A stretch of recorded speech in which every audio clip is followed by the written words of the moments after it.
Okay, good morning. Hey, good morning.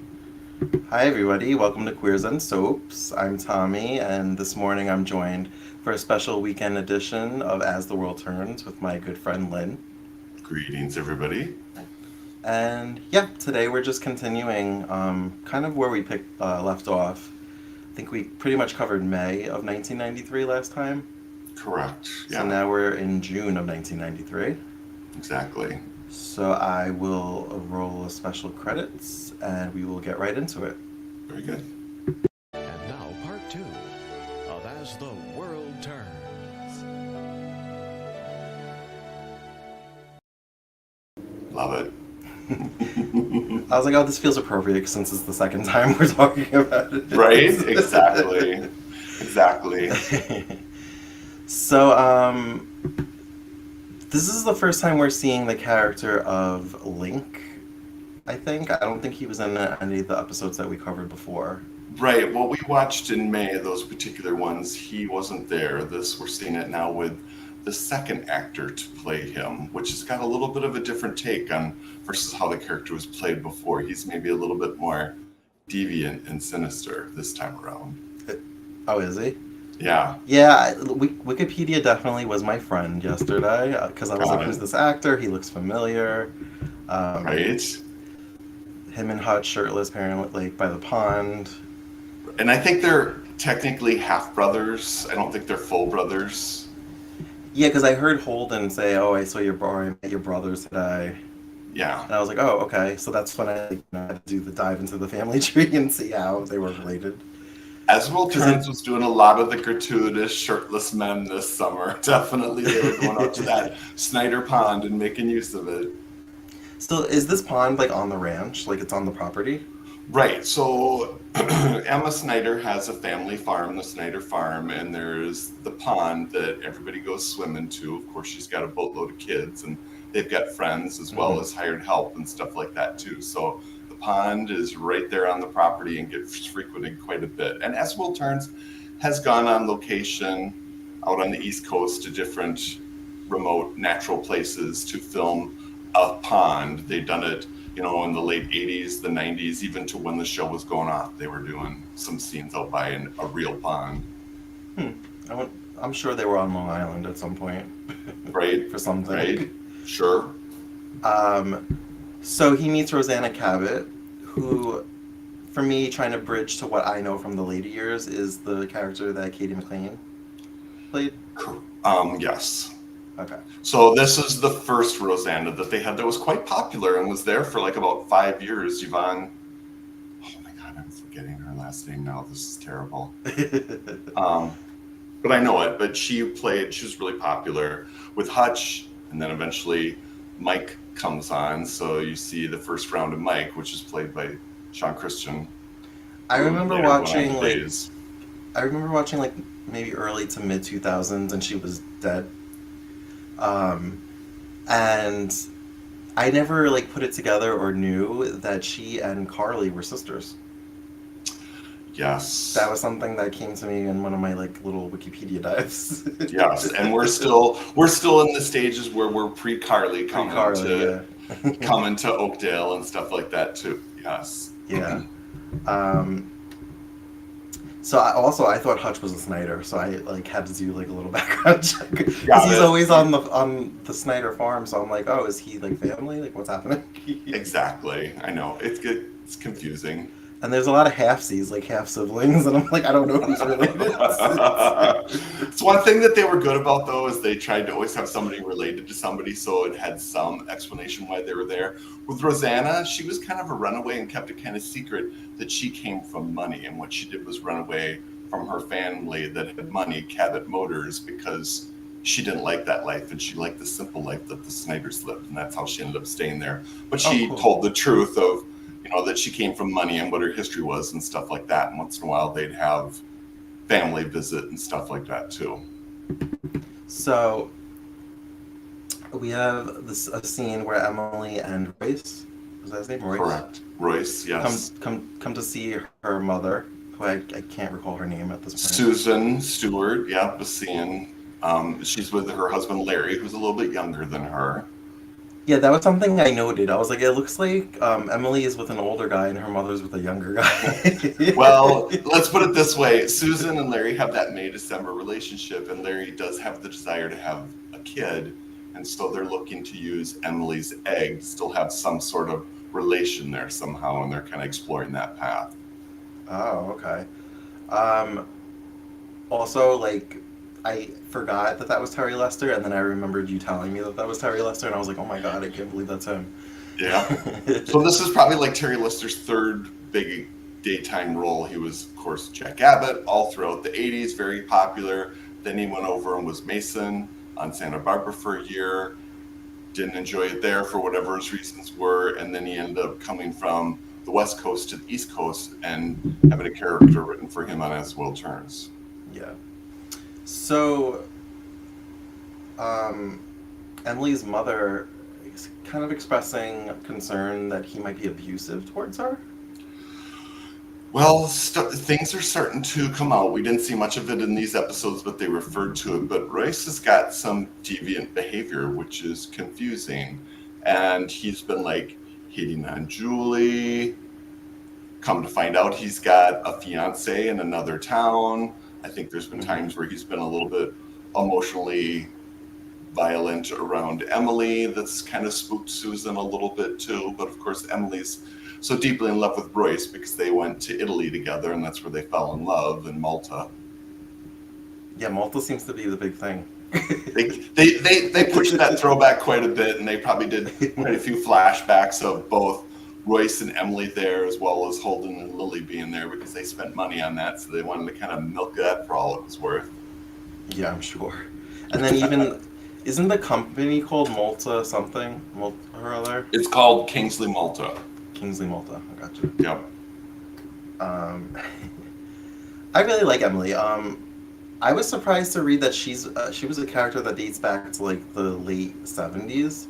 So I was like, she had to have been a child or a teenager then. She was. There was probably several child actors, and then in the 80s, she was involved with James Stenbeck, and they had a girl on there for a short period, for like maybe less than a year, and then they brought on another actress who was very popular in the role, and then she left, and then they decided to bring Emily back full time, because the actress that was pretty popular came back for a few small stints of a few episodes, but then when they wanted to bring her back full time, that actress wasn't interested, and they hired Kelly McGillihan, who eventually married John Hensley, who plays Holden. Yes. Um, so Lily and Damien are at is it the yacht club? Yes, there's an Oakdale Yacht Club that I think is owned by Kirk McCall. And they're kind of making the rounds. They're kind of be reintroducing themselves to the residents of Oakdale. Right, She's because a lot of people introduced- haven't met Lily or haven't known that Lily's gotten married again since she was out of town, so they're finding that out. It's almost like everybody knows both of them separate, but they don't know that they're married. Because now she's introducing him as her husband, but they know him because they've all have been trying to get their hands on this company or be involved in it somehow. Right. Holden spots them, but he kind of like slips out. He's keeping his distance a little bit because he's a little bit miffed that Lily got married so quickly after they got divorced. And Holden's still suffering from, he doesn't have his memories of his time with Lily, so he's frustrated by that too. Yeah, I mean, this clip doesn't really matter. I just was like, shirtless Holden. Hey, it makes sense. It's worth this is after he slips out. Exactly. Again, they had a light conversation about Lily and like seeing her, and right. It was mostly him going for a swim in the freezing cold pond. Again, they use that pond as an avenue to get those men shirtless all the time. Well, also it looked like the pool at the yacht club was used a lot too. Right, that summer they did use it quite a bit. I can't remember if other years after that if they did, but in the summer of '93, yes, the yacht club was shown quite a bit. Let's see, what else do I have? Well, do you have notes? Am I skipping over anything that you have written? I do have notes. Let's see. So Damien and Lily are at the yacht club, so they're kind of curious about the fact that Kirk might be wanting to sell it. Mm-hmm. So Damien, behind Lily's back, goes and makes a bid for it and ends up buying the whole yacht club as well as the yacht and all that stuff, which is going to have that pull to have them stay in town. Also, in the episode we're kind of pulling scenes from, this is the first time Lily's really seen Iva, her birth mother. Yes. Iva has adopted Aaron, which is Holden's kid that he had with Julie, but Holden doesn't know that. Holden did find out about this right before he had this accident because he went tearing out of Julie's place, got hit by a car, and they had to scoop his brains, for lack of better terms, and that's what stole his memories away. So Lily's still frustrated that Lucinda and Iva and all these people knew this secret, and she feels that by keeping that secret, that's what made Holden have his accident and then thus lose his memories of her and ended their marriage. So she's got a lot of animosity towards her family about that. And Iva, she wants a relationship with Lily, but she feels how cold and distant she is. And in this scene, Iva's actually, I think, meeting Damien, her husband, for the first time too. Yes. What was I gonna say? So who is Julie? Is she related to any of the main families? Julie is somebody that came to town to kind of mix it up with the Dixon family, and Andy is John Dixon's son. Andy's the photographer, and Courtney, his wife, works at the yacht club. Andy and Julie had a thing for a while, and they were quite close. And then Julie ended up getting seduced by Tonio Reyes, another character on there. But eventually Julie got together with Caleb, which is one of Holden's older brothers. And something happened and they broke up, and through some drunken night, Julie and Holden slept together and produced Aaron. And Julie left town and hid the pregnancy and all this stuff, and Iva discovered it and ended up adopting the baby. And then the secret eventually spilled out that it was Holden's kid, and then Holden had his accident, lost all his memories of these things. So Lily's still wondering when the family's going to tell Holden that that's his kid and help piece together some more of his memories. And so Julie now is back in town, and she's back with Caleb, and they're planning to get married again. Yeah, so because I'm like, okay, this is Iva. I know that's her mother. I'm like, I don't know who this Aaron kid is, but I know that it's Holden's. I'm like, and then one of them is her half brother. I'm like, there's too many halfsies happening. Like, I know it gets and then confusing. I'm like, did Holden sleep with Iva? I'm like, no, that's his sister. I'm like, but she's adopted, and I'm like, oh my god. I know it's a lot. Iva is adopted, just like Lily's adopted. So Holden and Lily aren't uncle and niece or anything like that, but it does get so confusing. And I'm like, and people give Days a bad rap. I'm like, what is that? I mean, it's crazy.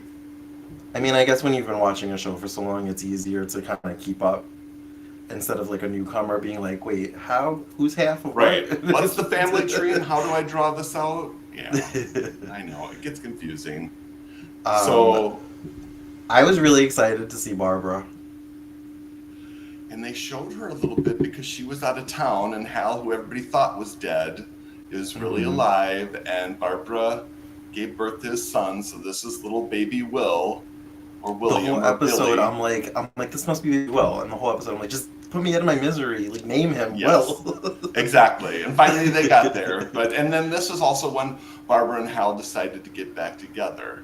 The reason why there's so much angst between Tom and Margot is because Tom kept it hid from Margot that Hal was still alive, and you got to see some of the animosity going on between Tom and Margot about this. But yes, Barbara and Hal are finding their way back together, and he ends up proposing to her. And this is Lisa in the scene here, which is Tom's mother, and she's in business with Barbara. They own Fashions. It's a little clothing boutique in Oakdale together. Oh, okay. So that was Hal's father, right? That was in the scene, or no? I was trying to put those pieces together to determine if that's who that was, and I don't know that they officially said that, but let's go with that. Sure, why not? Oh, okay. So I was just assuming, not knowing anything, that was his father, but just because of how he said he was going to name the baby after the brother. Right. Maybe that's truly, you caught more of it than I did then too, but you're probably right. Because he was for a fraction, that guy, so. And then I'm like, oh, Lisa's with his father? Like, Okay. I think they're thought just they were a hanging couple. together. No, I don't think they are. I think Gotcha. Lisa just flew into town and she's whatever. Yeah, they're just shuffling her out of the scene, so she's going with him. Yeah, I thought that was fun because Barbara was always one of my favorites. I, Yeah. the Barbara I know, I hear is not how she always was. Like in the later years, she was more like villainous When she than she came on in was. the late 70s, early 80s, she was much more the heroine. And then Uh-huh. she got burned so bad by her husband, James Stenbeck, and by Brian McCall. They had kind of a bad relationship, which was Lisa's stepson, that she turned kind of villainous and she tried to make it seem like she slept with Tom to piss off Margot and hurt Tom and Margot's marriage. Gotcha. So Barbara became a little bit more conniving, and Douglas Marland was the one, the head writer at the time, that decided to make that change. And Colleen Zent loved it because it totally reinvented her character and gave her a lot of spark. And they made her a fashion designer and did all this stuff, and it blew up Barbara tenfold from what she was before as just the heroine. Oh yeah, She became more of the Abby Cunningham, and that was really enticing, especially then back in the 80s. So it got her a lot of traction. Yeah, she definitely coming in the mid 2000s for when towards the end of the run. She definitely was a character that kind of commanded a scene and was always up to something. And I love sneaky characters like that. So I was like, yes, I love you. I don't know who you are. I mean, I don't know who you are, but we're in love. Right, exactly. She was on there. If you think about it, for 3 decades, it's amazing. Played by the same actress. That's pretty cool. Wow, 3 decades, and she looks great. So she is beautiful. It's kind of a shame she's not on a soap opera right now.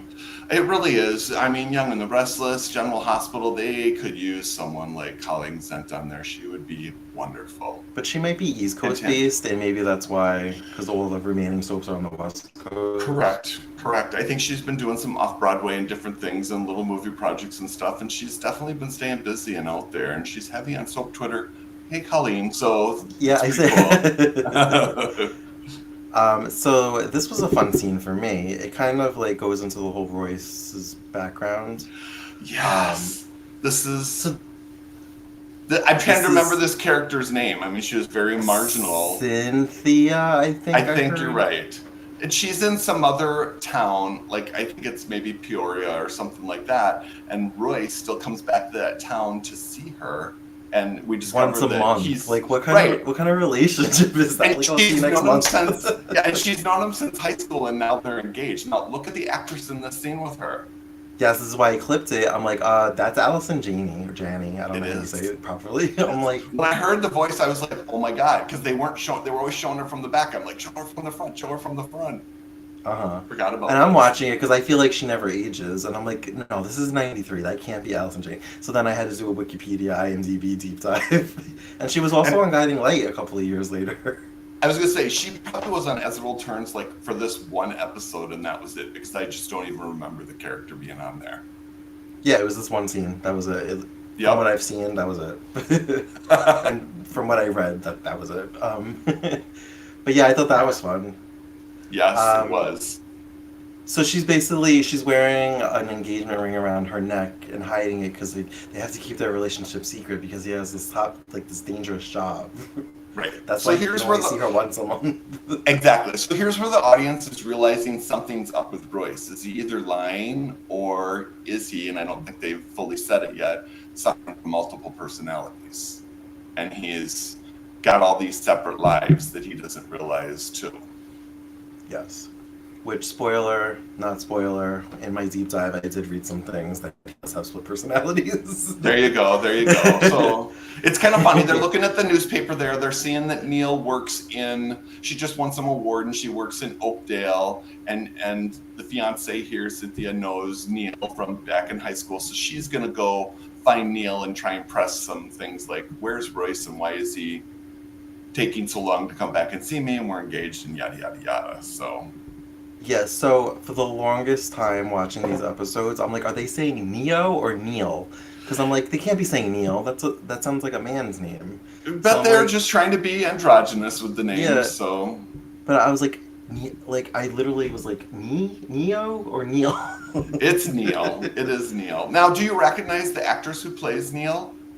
She looks familiar, but I really didn't think about it too hard. Before she came on As the World Turns, throughout a good portion of the 80s, she was India on Guiding Light. And then she came back to Guiding Light for a little bit too and played the same character. Oh, okay. I don't know who Yeah. India is. And that's okay. Some of the audience, probably longtime soap watchers out there, probably do. So this is Neil arguing with Lisa's other son, Scott, and Okay. I'm not That was going to be arguing, one of but my questions. Who is this? well, so Scott. the thing is, I guess Neil had an ex-husband and he turned up dead, and they're trying to determine if it was a suicide or if he was murdered. And I think Neil's starting to get a little suspicious that he might have had something to do with her ex-husband's death, and she's kind of wanting to probe because he's also curious about her background, because Neil and Royce haven't told everybody in Oakdale their whole family history background yet. You know, they just both came to town. This is where I have questions. This is where I have questions because she got a voice message that she played, and it was Royce, and he demands to know what's going on, and she admits to him that they're brother and sister. Correct. But she also says that her and Lucinda are half sisters. Does that mean that Royce and Lucinda are half siblings also? Yes, and my memory's waning on me, and this is why Royce has a lot of animosity towards Lucinda, because they were quite a bit younger than Lucinda, but they were in the same household with the parents, and Royce, I think, holds Lucinda responsible for not protecting him and Neil from their parents, who were a little bit more volatile. I think they were mean to Royce, and they used to lock him in a closet and stuff like that, and maybe beat him. So because of it, his coping skills just aren't the best, and he has a lot of animosity towards Lucinda, who he's an architect designing and building her new tower, versus Neil gets a job as Lucinda's art director, and she's working with her quite closely, and she forms a really good bond with her half-sister, not letting Lucinda know that they're half sisters. And Lucinda, alike too, also really enjoys Neil and has a strong connection with her. Doesn't understand the dynamics why. Okay, that explains a lot. That fills in a lot of blanks for me because I think okay, Neil Lucinda doesn't know, but in this conversation, it makes it sound like you know how Lucinda feels about her half siblings, like she looks down on them or whatever, and I'm like, oh, so she does know, and then I was like, okay. Is this a situation where she's related to Lucinda, but Royce isn't? Like they have different fathers or different mothers or something? And like, I think they have, I think they have the same father, but different mothers is the situation. And then, or maybe it could be the other way around. I could have gotten that wrong. But then also I think like Neil and Royce are maybe using their middle name or different names. So Lucinda's not making that connection like, oh, these are my half siblings that I haven't seen for decades. They did that on Days with Kate Roberts and Austin and Billy. They had different names, I think. Yeah. Got it. Yeah. So that's why Billy and Kate didn't know that they were mother and daughter. Exactly. And this is Scott number 1 here versus then cast, and there was a different guy on there with Scott, and they made him a little bit more sinister and stuff. And here's Neil having a meltdown because she accused Scott of killing her ex-husband, and he leaves in a huff. There were certain close-ups of her face that she kind of resembled Deborah Adair to me. I can see that. Yeah. Who was the first Kate on Days, correct? Yep, and she played didn't she play Jill for a little bit on Y&R? She was Jill Abbott, number 3. Mm-hmm. In between. And she was very popular, and she left Young and the Restless to go do Dynasty. She got signed to 1 year of Dynasty. Yeah. Which I didn't really care for her on Dynasty. Yeah, her character didn't go over very well. She tried to break up Blake and Crystal, and that just wasn't happening with that audience. She also was Amanda Woodward's boss in the first season of Melrose Place. She was. Good memory. Yeah, she was doing Days and Melrose at the same time. Damn. Well, not good memory. I had the DVDs. I didn't actually watch Melrose when it was on. Funny. It was only 90210 that you were peeking in on that you shouldn't have been, but whatever. Yeah, I always felt like, I don't know, I saw the commercials for Melrose Place, and I was like, that, like, as a kid, like, I felt like they showed the crazy a lot. I was like, that show looks scary. Real funny. Yeah, it was kind of amped up with the drama. I vividly remember the commercial for somebody being buried alive and like their hand popping out of the dirt, and I was like, I don't want to watch that show. Yeah. um, oh, the next clip is a really big clip. It's Cynthia actually shows up at Neil's house. Exactly. And she's kind of, again, wanting to know details on Royce. And she's like, you think you're better than everybody, Neil, don't you? And you look down your nose on us. And Royce and I are engaged. So Neil's just hearing this for the first time. And Neil knows that Royce has these split personality issues. And she's piecing things together really quickly. Like, Royce is off his meds or something's off if he's got this other dual life going on. She's aware of his mental issues. I think she has some sort of knowledge to know that he's got coping skills issues a little bit, I think. I think. I'm not remembering it 100%, and we don't get the clue in on that in these episodes, but because something really I'm sure happens.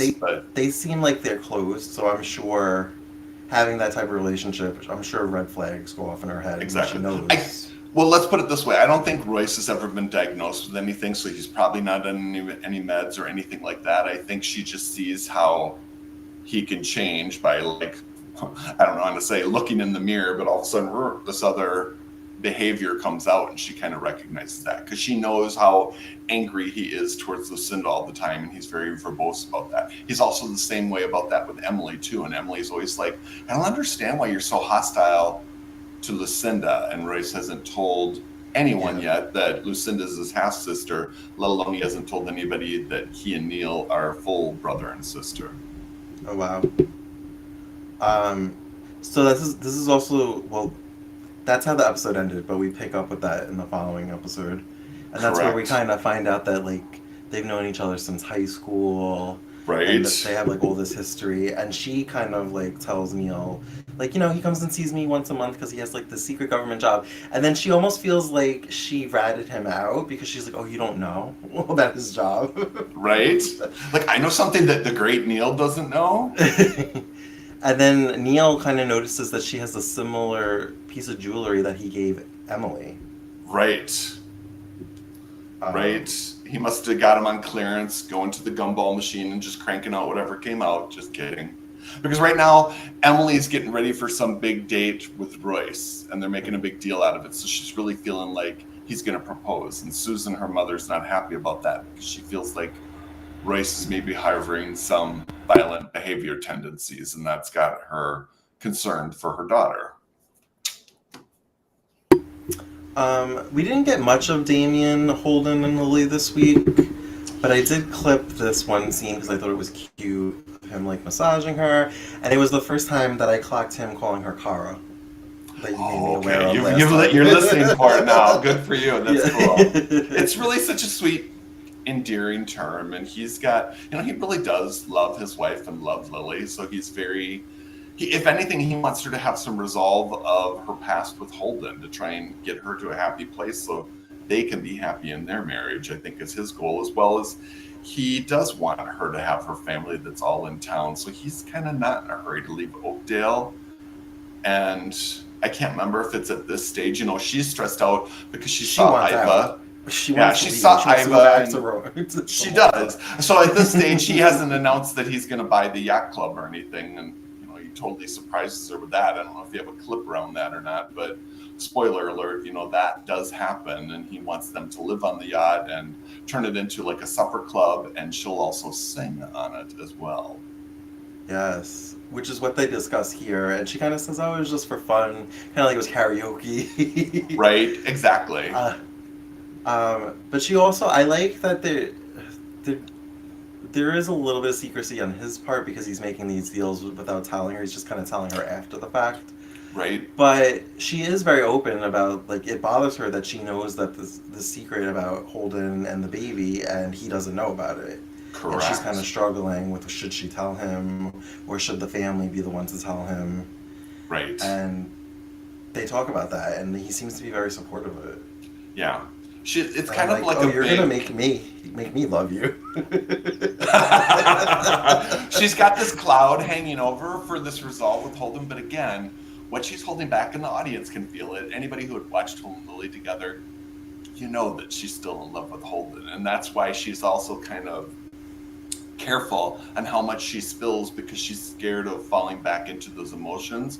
But what is frustrating to her is he doesn't remember their love. He's just been told about their relationships and things like that, but because those memories are gone, yet he doesn't remember how deeply in love they were. Yet, I'll put out there. There was a mention of that when the family was at the pond kind of having a picnic. He tells Emma that he saw her and Damien. And she talks about, I guess, her husband and the love that they had and family. And he said, yeah, Correct. he's like, too bad I don't remember any of that or something like that. I was like, oh, there it is. Mm-hmm. Yeah. Yeah, so I just thought it was a cute scene. I was like, oh, Kara, there it is. Yes, exactly. It's a little endearing name for her. I was like, damn. I was like, I've already fallen so fast and hard, and I don't even really know him that bad. I mean, That well. John Hensley as Holden was amazing, but that they could cast Paolo Sorgente as Damien was a big score for As World Turns because the audience was really torn between who Lily should be with because they liked both those guys. So we had Tom and Margot's 10th wedding anniversary. Yes. I clipped this because I had questions. This is Craig Montgomery, and I know this actor from other things. Yes, Scott Bryce. Yep. And I know that Hump Block eventually plays this role. Yep. Is he related to Margot? He and Margot are half brother and sister. Margot's dad is John Dixon, who's, I think, chief of staff at the hospital. And John's dating Iva right now, and you saw them together at the yacht club. So John is Margot's dad. Craig and Margot's mom is Lila, who's a nurse at the hospital. And you saw her in a few scenes from what we watched. But then Craig's dad is Mr. Montgomery, who we never see, so I can't even tell you what his first name is. But Lila had 3 children. She had Margot, Craig, and Cricket. And Cricket was on during the early 80s, and then she left town. Craig and Cricket are full brother and sister versus Margot and Craig are half brother and sister. Okay. And Now, this is... Go ahead. In my research, like I know Hillary B. Smith played the role of Margot, and then there was the one who ended up playing her before this one, and then until the end of the series. And then she came back, This Eileen one- Dolan. Yeah. This one resembles Hillary a lot. When they did close-ups, I was like, I could see Hillary. I could see it. maybe that's what they did. How she was there a year. It was kind of a dud. The audience didn't embrace her, so they worked really hard to get Eileen Dolan back. And Eileen was there during the rape storyline that happened to Margot, and she had to go through 6 months of waiting with HIV testing because her rapist was HIV infected, and she found out she was free and clear from it, but she's still having a hard time going through this actress that's playing her. Margot's going through counseling, dealing with this, and she's kind of not including Tom as she's going through that battle, and she's shutting him off because she's also resenting Tom because they all thought Hal was dead and only Tom knew he was alive because he was on some secret undercover mission, and he kept that from Margot. So then when it was revealed that Hal was alive, Margot was really resentful of Tom. So now it's their 10th anniversary and she doesn't really feel like celebrating because she's got some animosity towards him. Meanwhile, Margot and Hal have a son called Adam that they had together, and that's when Hillary B. Smith was playing the role. And she was pregnant and she came back. Tom discovered her pregnant and she confessed that the baby was Hal's, and they started raising them as their own. But eventually they told Hal the truth. But they just made the determination that they wouldn't tell Adam until he was older that Hal was his father. Oh, okay. Well, that answered pretty much all my questions about that, because I was like, okay, I know there was an HIV scare somewhere in there because they mentioned it, and I'm like, I have questions about this. So the actress that you're seeing playing Margot right now during this period of June '93 is the 4th actress to play Yes, because I read that there was one before Hillary. Yes, there was. That was Margaret, and I can't remember her name, and she was married to the guy who was playing Tom, Justin Dees, at the time, who later went on and was on Guiding Light all the way until the end. And why can't I remember his character's name on Guiding Light? But anyhow, it went from Margaret to Hilary B. Smith to Eileen Dolan to this actress here to back to Eileen Dolan. I like this actress. Maybe it was because I like the resemblance to Hillary that it Right. drew me in more. Yeah. Granted, I've only seen 2 weeks worth of her, so. So going back to the whole Royce storyline, because that became a little bit more heavy towards the end of that week. Sure. The butler, I don't know if he's the butler. I'm just going to call him the butler. He's the butler. They call him Graham for whatever reason. His name is Graham. He's kind of very protective of Royce. So he's even protective of Royce around Neil, and he's kind of stopping her from. So again, Neil must be clueless. I think Graham's probably the only one that knows Royce has got like a split personality. So he's trying to protect his master, for lack of a better term. Yeah, and he said he'll do anything. Yes. And I'm like, well, this is setting up for a red herring. The butler did it. Exactly. I mean, because he's stopping Neil from making phone calls and stuff like this and reaching out. So yeah, it's it started to be like do. The sharks are circling. I think I literally labeled the clip "The Butler Threatens Neil." Because truly, that's kind of what's going on there. I'm like Deborah Adair. That's all I see is Deborah Adair. There you go. It's funny.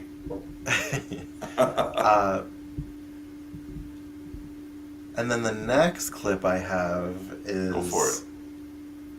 It's a split clip because it's 2 different scenes, but they kind of go hand in hand. It's labeled "Proposal, Neil Dead." Because I think Neil had also written a note detailing out about Cynthia Royce's fiance and stuff like that, and Graham found that note and he confiscated it from her place. Yes, and that's so now, before she walked in the previous scene we just had playing, he had took the note and hid it. And of course, like any drama building, there's also a storm that's starting to happen outside. So we're hearing a lot of thunder and lightning and stuff go on. But meanwhile, here Royce pops the question. He kind of shows up a little late. Emily showed up at his place before him, and he pulls out a ring that's very similar to the one that he gave his other fiance that nobody knows about. And she says yes, of course. And meanwhile, Scott's been drinking over at the Mona Lisa because he's angry about his fight with Neil. He goes back to Neil, wants to confront her about it. The lightning shows us a dead Neil sitting there laying on her floor with her dog freaking out, and he's freaking out as well too. So we make assumptions, and I think this is how the scene closed out. And that was a Friday episode, and it ended so great. It was a great cliffhanger. It's back when soaps were really good about a schedule and they weren't getting interrupted all the time, and they could actually have a big Friday cliffhanger, and you're like, oh my god, nobody saw that one coming out of the blue that they were going to kill Neil off. Yeah, it makes me wish I didn't read as much as I did yesterday. Right. Because I was still like, oh, it happened, but I knew it was going to happen. Got it. I get it. It was still good. Yes. Me knowing, I was like, oh wow. Mm-hmm. On a lighter note, I have another shirtless scene. Fired up. It's not Holden. I was really into Andrew, Andy Dixon. Got it. Did I hit it? Oop, I may have X'd out, sorry. So it was him, Courtney, because you said they were a popular couple. Right. And now that we talked about it a little bit, Julie. Which is Andy's ex, but then she got together with Caleb, and then she had a one-night stand with Holden that produced Aaron, but now she's back in town and engaged to Caleb. Mm-hmm. I was like, oh, okay, Andy, I didn't know.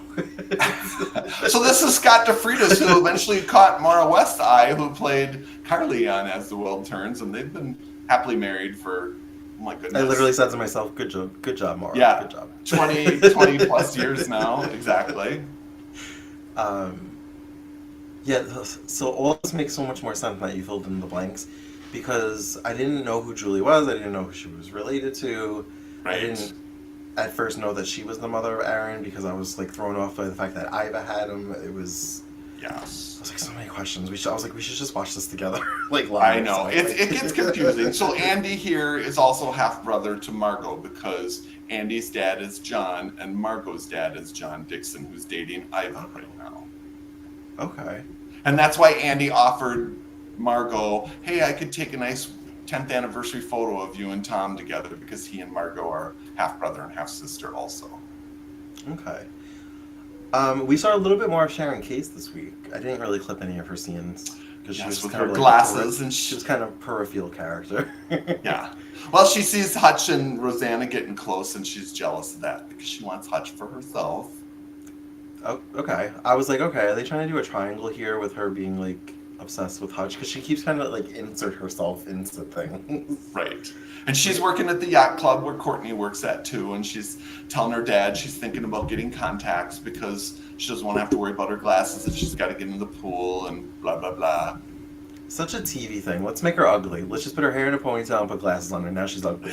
It was the go-to. Pull a girl's hair back in a ponytail and put glasses on her, and then take her off and do the Cinderella effect or whatever. You know what I mean?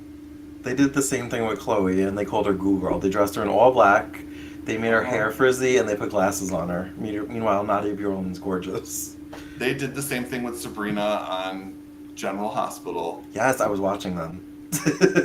She always had glasses on, and her hair was pulled back, and it was really frizzy. And then all of a sudden, they take the glasses off and do her hair up, and she's beautiful.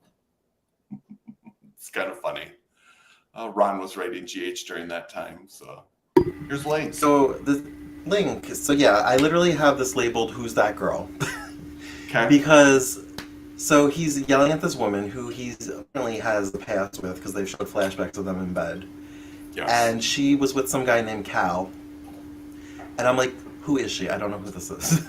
So this is Connor Walsh, who stole Walsh Industries or whatever from Lucinda. She went to work for Lucinda, and again, she hid her background. She was a Walsh, and she didn't tell Lucinda. So she, I think, was the daughter of Lucinda Walsh's husband that he had with another woman.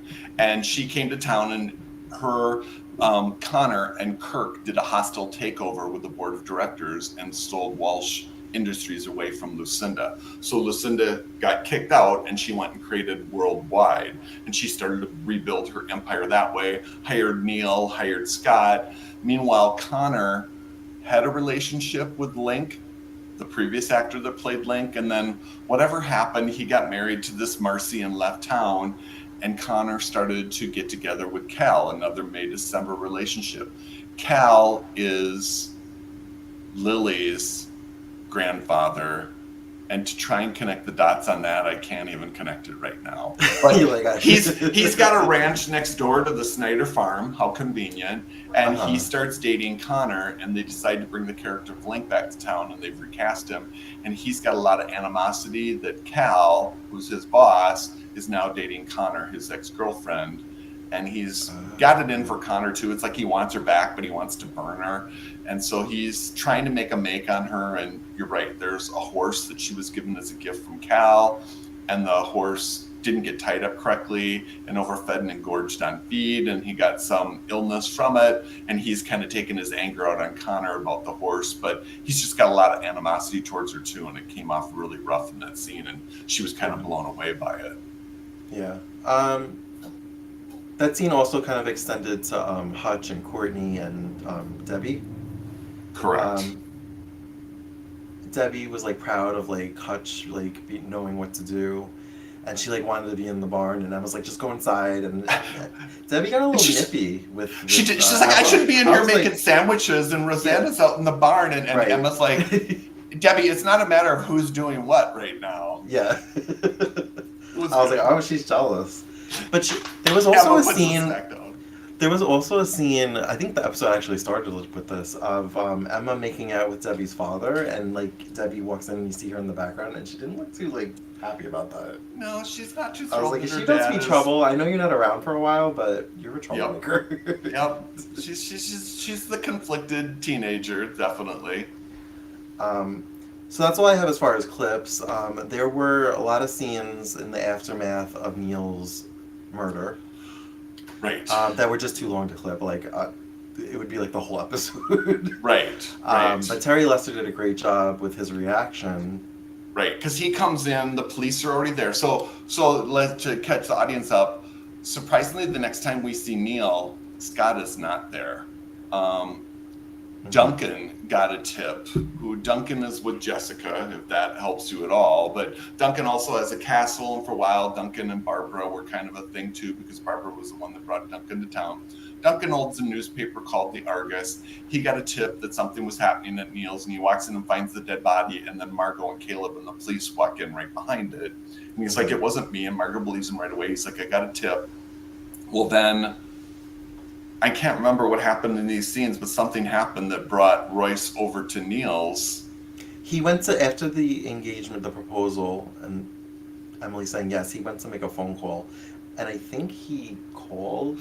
Oh, and then maybe the police answered or whatever, yes. And they said, who's this? And he got and nervous. He knew over. something was wrong. He rushed over, walks in, sees Neil's dead body, and he falls to the floor and cradles her. And he's like, my sister. And everybody's in shock. And that's how everyone finds out. Yes, that's how the reveal happened. And then the news starts making its way back to the Mona Lisa, because everybody's always dining in the evening at the Mona Lisa. And I think Lucinda's there dining with Kirk. And it comes out that Neil is dead and that Royce and Neil were brother and sister. And Lucinda's taken aback because she's grown a close friendship bond with Neil, almost like a sister, but because she doesn't know it's her sister. And she's really saddened by all of this. And she too wants answers. And she's also worried about Scott. Meanwhile, nobody can find Scott. And Margot's starting to get worried too, because they went over to Scott's house, listened to a message left by Neil saying she's sorry about the argument they had and that she didn't mean to accuse him or imply that he had murdered her ex-husband.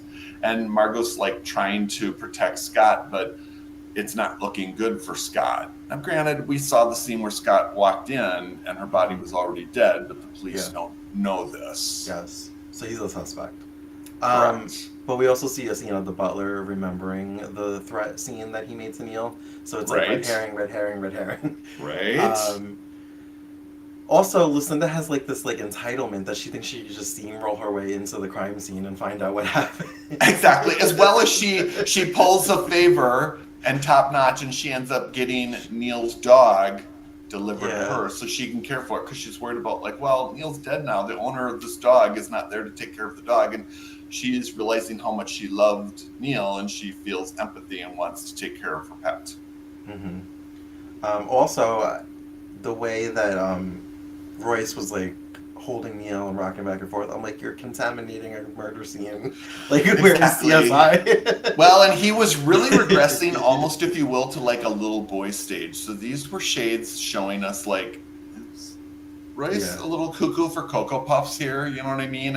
And Susan shows up there and she sees the rock on Emily's hand, and she realizes that Royce proposed right before this discovery happened. And you know, they're kind of like it. As Well Turns was good at just like throwing this stuff at you. It was like, holy cow, you need a scorebook practically to keep up with everything that's happening and who's finding out what. It was just reveal after reveal. You couldn't miss a day because so much would happen. It was done in such like, all these reveals happened in such like an organic way too. It wasn't like a setup for like somebody to like come back, like you open the door and somebody's back from the dead. Like it was just like in casual conversation, things were happening. Which, you Tommy, you have an engagement ring? Like what? You're engaged? Here's what I have to believe happened is, I think almost like once a year around September time, Douglas Marland would write a whole Bible for the next year. So he would create and draft an outline, and then script writers would do the breakdowns of the storylines. So Douglas Marland had died in April already, but now we're watching stuff in June that he probably had written the outline, and the breakdown writers are still writing Douglas Marland's script. And he had this all thought out of what was going to happen, how Royce and Neil were going to come to town, how Neil would get murdered, how they'd discover who the murderer was, all this type of stuff, as well as the reveal of this to Lucinda. So it was good, as well as I think he had a breakdown outline of what was going to happen with Lily and Damien and Holden and how all this stuff was going to unfold. Oh, cool. So it's kind of cool now, you know, Damien said, oh, we bought this yacht club, we're going to live on it, blah, blah, blah, and people are starting to piece together oh, I thought they were just going to be in town for a short visit. Now Damien's trying to put down roots. It looks like Lily's going to be sticking around. Maybe we can mend fences and try and rebuild those relationships, as well as Lily's worried about getting too close to people again. Because two things, she doesn't want to be the one, but she does want Holden to find out about Aaron. But two, she's conflicted about her feelings, so she can at least hide from them if her proximity is somewhere else. But now being there, she's going to have to fight her feelings towards Holden. Yeah. Oh, it's so good.